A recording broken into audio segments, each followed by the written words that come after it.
Hello বন্ধুরা, welcome back to my YouTube channel enjoy for everything. তোমরা কেমন আছো? আশা করি তোমরা সবাই খুব ভালো আছো, আর আমিও মোটামুটি ভালো আছি। আর আমি তোমাদের দেখাবো পিঠে বানানো।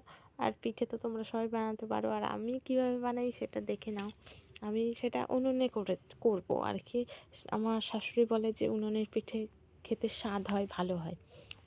যাই হোক, আমি চালের গুঁড়ো সামান্য নুন দিয়ে প্রথমে গুলে নিয়েছিলাম। আর এখানে আমার তার আগেই ভিডিও করতে পারিনি, তার আগেই আমার ভাপানো হয়ে গেছে। আর এটাকে ভাপা পিঠে নাকি সাঁচের পিঠে অনেক রকমই বলা যায়।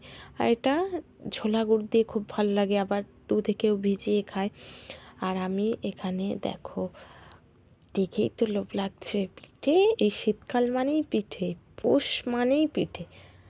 আর এই পিঠেগুলো না, প্রথমে অসুবিধা হচ্ছিলো। প্রথমে আমার 3-4টে ভেঙে গেছিলো, আমার হাতে উঠছিল না। আমি ভেবেছি আমার হাতে কি উঠবে না, আমি আগে বানাইনি। আমি এই প্রথম পিঠে বানিয়েছি। আমি আগে দেখেছি শীতকালে গায়ে কাঁথা মুড়ি দিয়ে মার পাশে বসে থাকতাম, মা বানাতো আর আমরা দেখতাম। মার বানানোর আগেই আমাদের খাওয়া হয়ে যেত। এইবার এই প্রথম আমি করছি, খুব ভালো লাগলো যে তারপরে যেগুলো করছিলাম খুব সুন্দর উঠে যাচ্ছিলো, আমার কোনো কষ্টই হয়নি। কিন্তু খুব ভালো লাগলো পিঠে করে। আমার পিঠে খেতে খুবই ভালো লাগে। আর এখানে পিঠেগুলো দেখো, দেখতে কত সুন্দর লাগছে, ভালো লাগছে। আর খাওয়ার আগে এরকম বলতে নেই, পেট খারাপ করবে। তো আমি একে একে করে, অনেকগুলোই হয়েছিল, আশেপাশে সবাইকে দিয়ে পিঠেগুলো শেষ হয়ে গেছে, তোমাদের জন্য রাখতে পারিনি।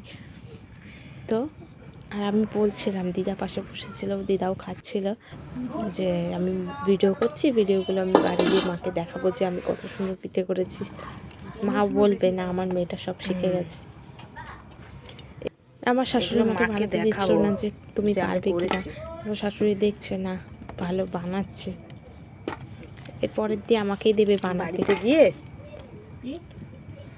বাড়িতে গিয়ে দেখাবো মাকে যে দেখো আমি পিঠে করেছি কত সুন্দর। 3-4 দিন না, 3 দিন আমাদের খাওয়া হয়ে গেছে এই সাজের পিঠে। এখনো পুরি খাইনি, দেখি সেটা কবে খাওয়া হয়। এই পৌষের শেষে বানাবো, মাঘে খাবো।